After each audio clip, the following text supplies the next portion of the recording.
সুপ্রিয় ভাই ও বোনেরা সবাইকে ভালোবাসা এবং শুভেচ্ছা জানিয়ে আজকে আবারও মাদ্রাসার একজন হুজুরের আকাম কুকাম নিয়ে আলোচনা করব। আমার কাছে একটা ভিডিও ফুটেজ আছে, আমি সেটি প্লে করে আপনাদের শোনাবো এবং ফাঁকে ফাঁকে আমি আমার কথাগুলো আপনাদের সামনে তুলে ধরবো। আপনারা শুরু থেকে শেষ পর্যন্ত না টেনে শুনবেন, তাহলে ভিডিও ফুটেজটি আপনাদের সামনে হাজির করা যাক। আচ্ছা, এই হচ্ছে ভিডিও ফুটেজ। এটা একটি নিউজ, এটিএন নিউজ লাইভ থেকে নেওয়া হয়েছে। টাইটেল হচ্ছে দ্বিতীয় শ্রেণীর ছাত্রকে মাদ্রাসার শিক্ষকের বলাৎকার। তো এই ঘটনা তো নতুন না, অহরহ হচ্ছে, প্রতিদিন হচ্ছে। কেন হচ্ছে, কারণ কি, এইগুলোর দিকে আমাদের একটু নজর দেওয়া উচিত, বের করা উচিত মূল কারণগুলো কি, কেনই বা হচ্ছে। তো কথা না বাড়িয়ে আমি প্লে করে শোনাই, আপনারা ঘটনা শুনতে থাকুন। স্যার, দ্বিতীয় শ্রেণীর একজন ছাত্রকে বলাৎকারের অভিযোগ উঠেছে ওই মাদ্রাসারই এক শিক্ষকের বিরুদ্ধে। এ ঘটনায় ওই মাদ্রাসার ছাত্র গুরুতর অসুস্থ হয়ে পড়লে তাকে হাসপাতালে নেওয়া হয়। বুঝতে পারলেন, একটা ছাত্রকে মাদ্রাসার হুজুর কি করেছে, যৌন নির্যাতন করেছে এবং এই নির্যাতনের ফলে ছাত্রটি অসুস্থ হয়ে পড়েছে। এখন ছাত্রটির অসুস্থতা কোনো সর্দি জ্বর কাশি এই রকম না, হুজুর এই ছোট বাচ্চাটির পায়ুপথকে জখম করে ফেলেছে। চিন্তা করে দেখুন, ভয়ঙ্কর অবস্থা না? এটি নতুন না, এটি সবসময় হচ্ছে। আরে, এটি তোরা আমাদের বাচ্চাদের সাথে করবি কেন? তোদের জন্য তো আল্লাহ বেহেস্তে গেলমান রেখেছে, মণি মুক্তার মতো ছিটানো আহ, ছিটানো উম, উম, গেলমান রয়েছে, ছড়িয়ে ছিটিয়ে পড়া গেলমান রয়েছে, তোমাদের সার্ভিস দেবে। যাও তোমরা মাদ্রাসায় এই কাজ না করে ওই বেহেস্তের গেলমানদের পাশা মারো, মারতে থাকো। এই এই এই এই দুনিয়ায় এই কাজ করতে পারবে না, ঠিক আছে? You are not allowed to do so. হ্যাঁ, শুনি। দিনাজপুর থেকে রাকিবুল ইসলাম রাকিবের পাঠানো তথ্যচিত্রে বিস্তারিত সহকর্মী সাইমুন জান্নাতের রিপোর্টে।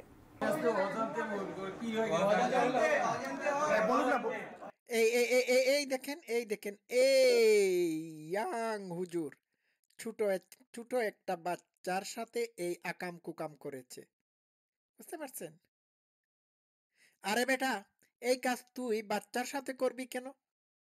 তোর যদি ইমাম দণ্ডের এত খায়েশ থাকে, মুলা মুবারক যদি বাচ্চাদের দেখলে খাড়া হয়ে যায়, তাহলে বিয়ে করিস না কেন? বউ নিয়ে থাকিস না কেন? হুম? অথবা তোর একটা গার্লফ্রেন্ড থাকা উচিত, এই কাজটা তোর গার্লফ্রেন্ডের সাথে করবি গিয়ে। না, এটা তো ইসলামে এলাউড না। তওবা, আস্তাগফিরুল্লাহ, আমি কি বলি? তো এটি যদি ইসলামে এলাউড না হয়ে থাকে, তাহলে মাদ্রাসার ছাত্রদেরকে গেলমান মনে করে এইখানে এই কাজ শুরু করে দিবি কেন?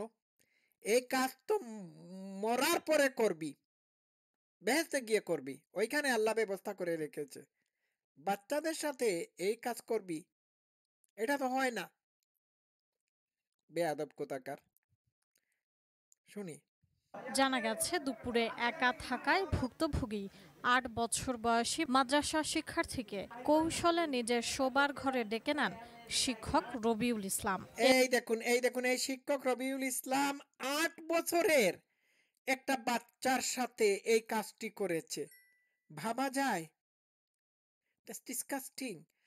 হ্যাঁ, কৌশল করে গোপনে তার বেডরুমে নিয়ে গিয়ে এই কাজটি করে। তো এখানে আমার একটা প্রশ্ন আছে। প্রশ্ন হলো, বেডরুমে নিয়ে যাবে কেন? মাদ্রাসায় ছাত্র গেছে তোমার কাছ থেকে শিক্ষা গ্রহণ করার জন্য, সে শিক্ষা গ্রহণ করবে ক্লাসরুমে, বেডরুমে কি গিয়ে শিক্ষা গ্রহণ করবে?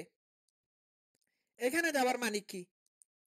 তো আমার একটা সাজেশন হচ্ছে, মাদ্রাসার সকল ছাত্রদেরকে যৌন শিক্ষা দিতে হবে এবং তাদেরকে এই ব্যাপারে পরিপূর্ণরূপে মা বাবা অবগত করবে যে তোমাদের জায়গা হচ্ছে ক্লাসরুম, এবং তোমাদের আর বাকি জায়গাগুলো হচ্ছে তোমাদের বাড়িঘর অথবা তোমাদের নিজেদের শয়নকক্ষ অথবা পড়ার রুম।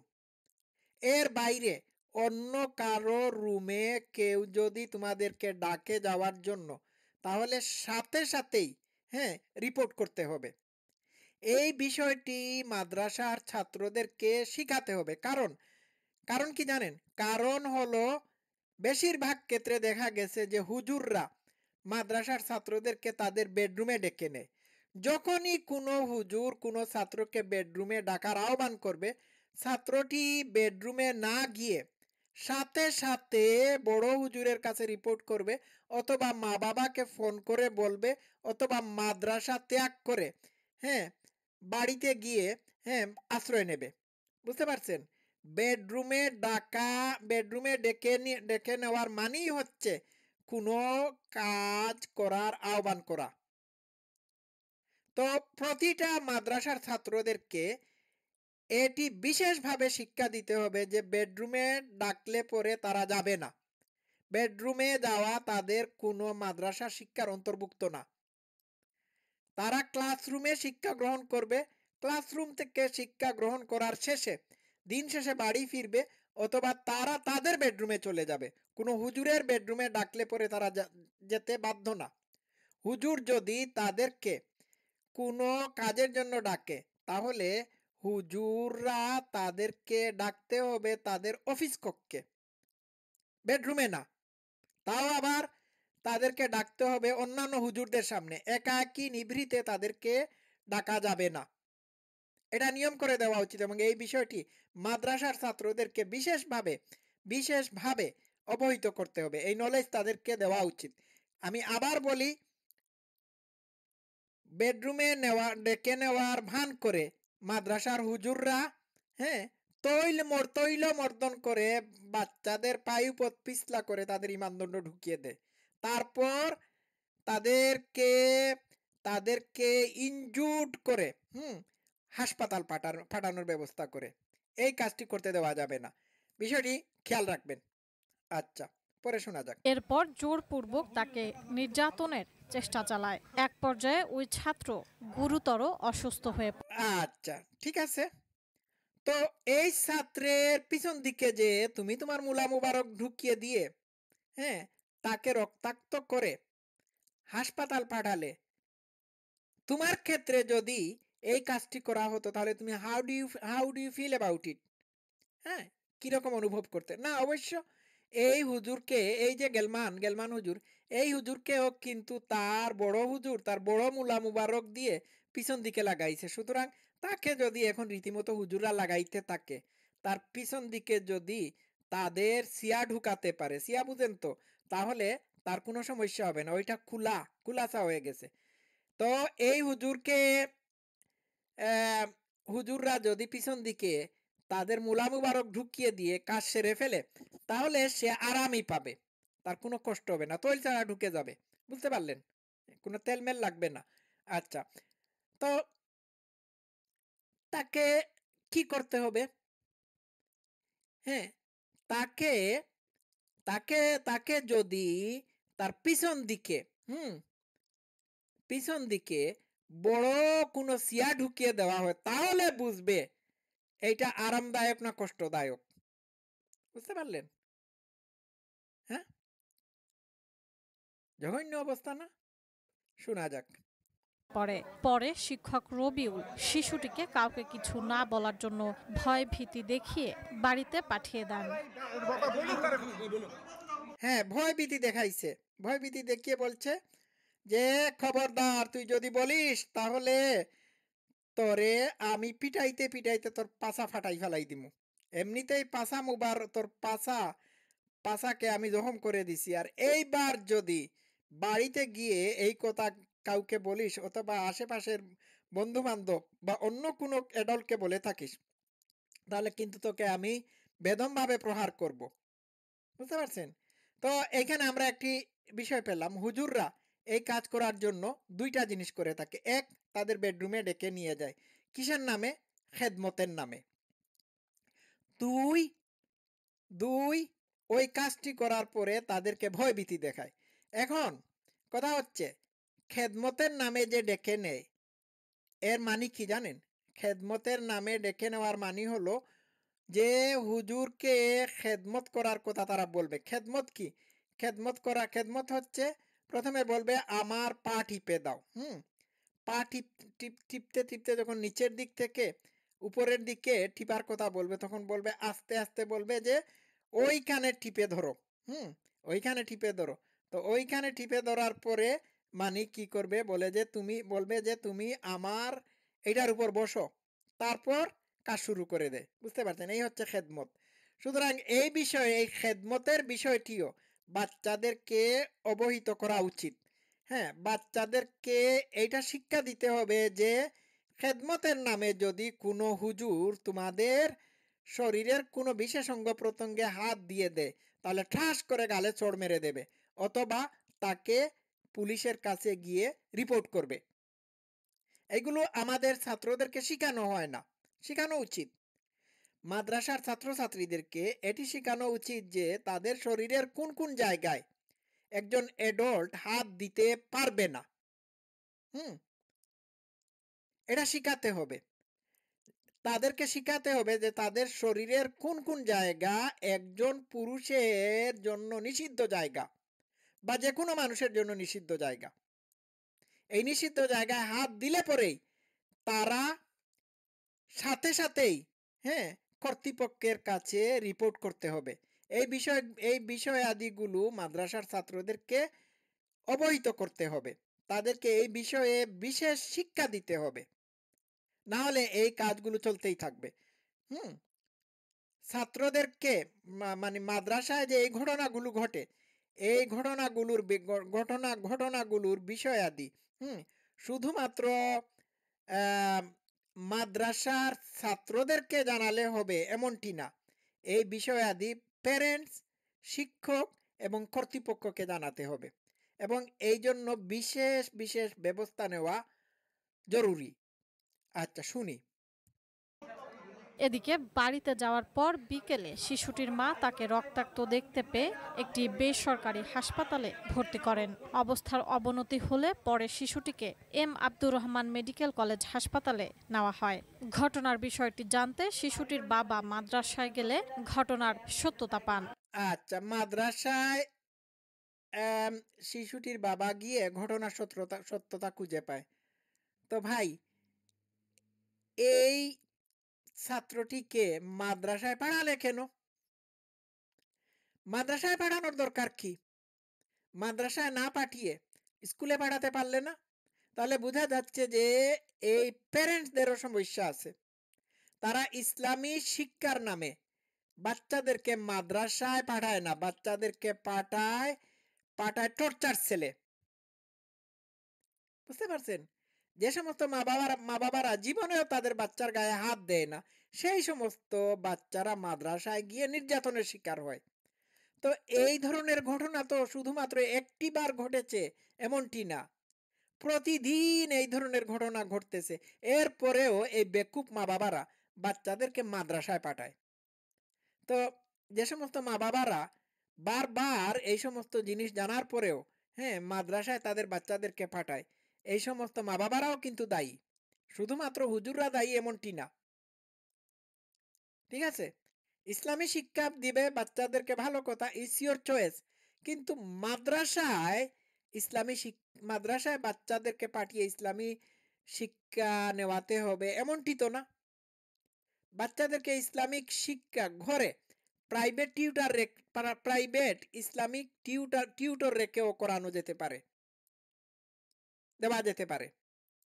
অথবা স্কুলেও মানে ইসলামিক শিক্ষাদানের ব্যবস্থা করানো যেতে পারে। ঠিক আছে? নাহলে নিজেরা দাও, অসুবিধা কি? হুম নিজেরা ইসলাম শিখো, শিখে বাচ্চাদেরকে ইসলাম শিখাও। মাদ্রাসায় যদি এই ধরনের ভয়াবহ অবস্থা থাকে, তাহলে এই ভয়াবহ পরিস্থিতির দিকে বাচ্চাদেরকে ঠেলে দেওয়া কোনো অবস্থাতেই কোনো সুস্থ বা আদর্শ মা বাবার কাজ হতে পারে না।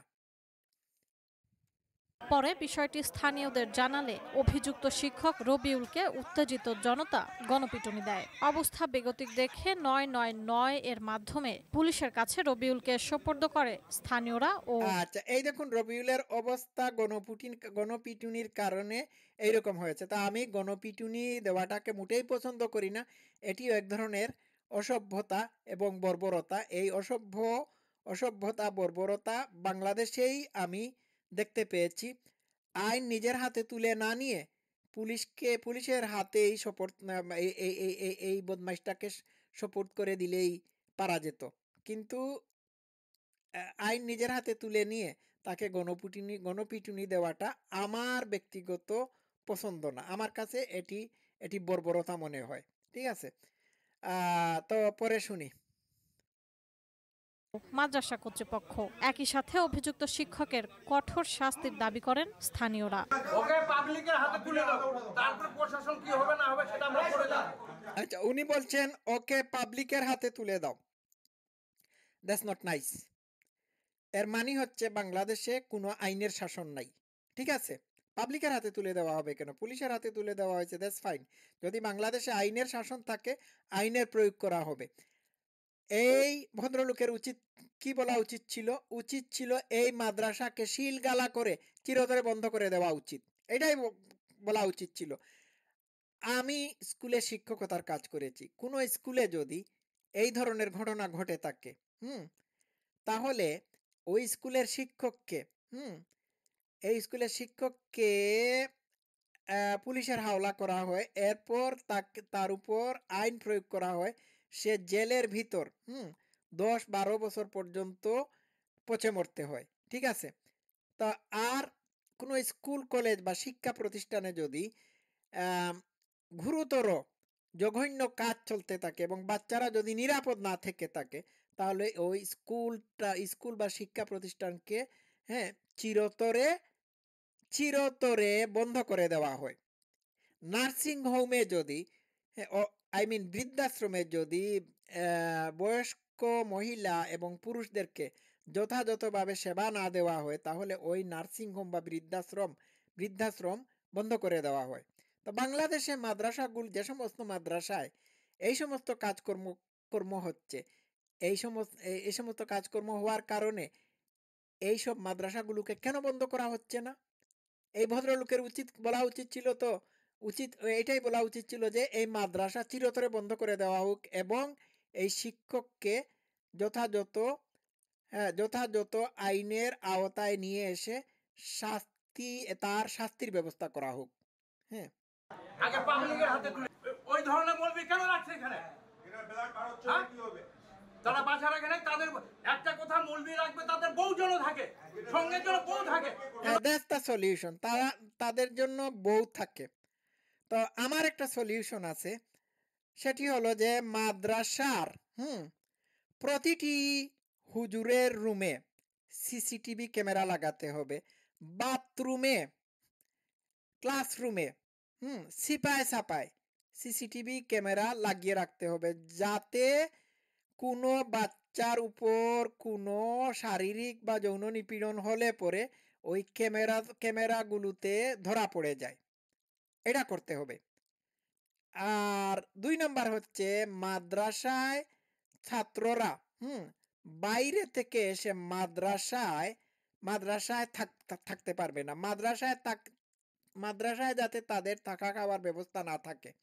কারণ যদি মাদ্রাসায় থাকা খাওয়ার ব্যবস্থা থাকে, তাহলে হুজুররা চান্স নেবে। তো কথা হচ্ছে মাদ্রাসাগুলোতে মাদ্রাসাগুলোতে শিক্ষার্থীরা স্থানীয় হতে হবে। হ্যাঁ, তারা সকাল ১০টা বা ১০:৩০ বাড়ি থেকে মা-বাবার সাথে মাদ্রাসায় যাবে, আবার মা-বাবা তাদেরকে সন্ধ্যা বিকালবেলা বাড়িতে নিয়ে যাবে। এইরকম হতে হবে। বাইরে থেকে কোনো জায়গার ছাত্রছাত্রীরা বাইরে থেকে অথবা দূর-দূরান্ত থেকে কোনো ছাত্রছাত্রীরা, হ্যাঁ, কোনো মাদ্রাসায় এসে শিক্ষা গ্রহণ করতে পারবে না। কেন জানেন?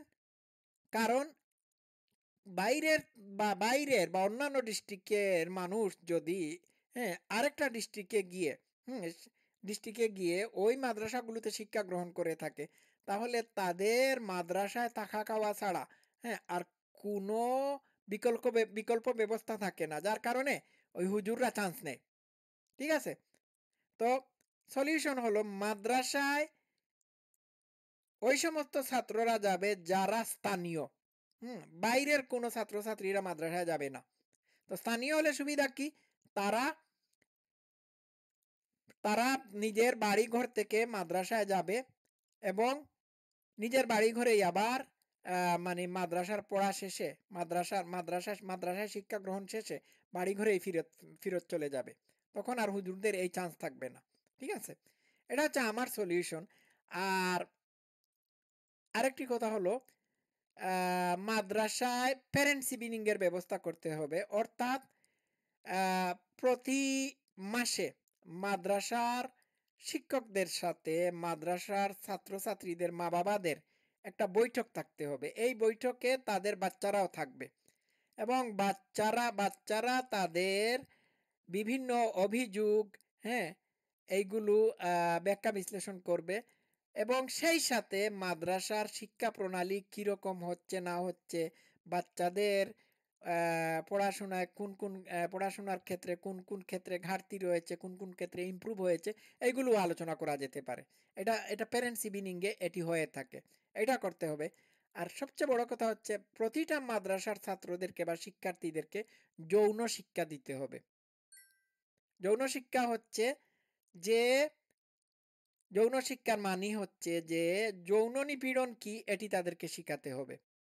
বাংলাদেশের প্রেক্ষিতে মাদ্রাসাতে যৌন শিক্ষার মানি হলো যৌন নিপীড়ন কি, যৌন নির্যাতন কি, হুম এরপরে বলাৎকার কি, এইগুলো শিখানো। যখন ছাত্ররা এইগুলো শিখে ফেলবে তখন তারা বুঝতে পারবে যে এইগুলো অপরাধ। হুম এবং তাদেরকে কোনো অঘটন ঘটলে বা অঘটন ঘটার আগে রিপোর্ট করার রিপোর্ট করার রিপোর্ট করার প্রবণতা রিপোর্ট করার পদ্ধতি শিখাতে হবে। যখন একবার শিখে ফেলবে তখন হুজুররা এই কাজটি করতে সাহস পাবে না, ভয় পাবে। আচ্ছা, অন্য ছেলে বা মেয়েদের সঙ্গে যেন কোনো কিছু করতে না পারে। এসে লোকমুখে শুনি যে সমকামিতার অভিযোগ আছে এর বিরুদ্ধে।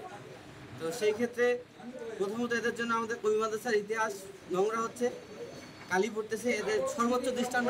সমকামিতার অভিযোগ যদি তার উপর এসে থাকে সমস্যা নাই, সেও পাছা মারা খাইছে, হ্যাঁ, আবার পাছা মেরে থাকে, তো পাছা মারবি তো মারবি ভালো কথা, তোর বড় হুজুরের পাছা মার গিয়ে, ঠিক আছে, অথবা তুই গিয়ে তোর সমবয়সী কাউকে দিয়ে তোর পাছা মারা, সমস্যা নাই, ঠিক আছে। তো এই পাছা মারা খাওয়া, এই যে ইয়াং ছেলেটি হুজুরটি, পাছা মারা খাইতে খাইতে সে শিখেছে কিভাবে ছোট ছোট বাচ্চাদেরকে পাছা মারতে হয়। আরে বাবা, তোমার সমবয়সী কেউ যদি হুজুর থেকে থাকে তাহলে তার সাথে গিয়ে সম্মতিক্রমে এই কাজটি করো, সমস্যা নাই, হ্যাঁ, তার পিছন দিকে গিয়ে লাগাও, নো প্রবলেম এট অল, তবে সম্মতিক্রমে করতে হবে। অথবা তুমি যদি তাকে দিয়ে তোমার পিছন দিকে তার মুলা মুবারক দিয়ে ঘষাঘষি করাতে চাও তাহলে করাও, সমস্যা নাই, হ্যাঁ, কিন্তু ছোট বাচ্চাদেরকে রেহাই দাও, তাদের সাথে এই কাজটা করবে না, খবরদার। শাস্তি যেটা আইন অনুযায়ী হয় সেটা করা উচিত এবং তাকে দ্রুত আইনে আওতায় নেওয়া উচিত। আচ্ছা, গেল এইটা। তো কি কি বলবেন আপনারা, বলুন তো দেখি। এটা তো জঘন্য অপরাধ। আচ্ছা, শুনি উনি কি বলে। লাগবে না, মাসে এই প্রথমে ঢুকতে গেলে লাগবে 8,000 10,000, 5,000 দিলে হবে না, 3,000 টাকা দিলে হবে না। হ্যাঁ, বিল লাগবে বেশি, আবার মাস গেলে আগে টাকা দিতে হবে, তাহলে আমরা ভর্তি করে দিতে পারি না বাচ্চা কাচ্চা। আচ্ছা, বুঝতে পারলাম। তো বুঝতে পারছেন তো। তো এই ভিডিও ফুটেজটি, এই নিউজের ফুটেজটি দেখানোর বিশেষ উদ্দেশ্য হলো যে মাদ্রাসায় এইগুলো হচ্ছে, তো এইগুলো নিরসনের উপায় রয়েছে, ঠিক আছে। তো আমি অলরেডি ব্যাখ্যা বিশ্লেষণ করে ফেলেছি কিভাবে এইগুলোর প্রতিরোধ করতে হবে।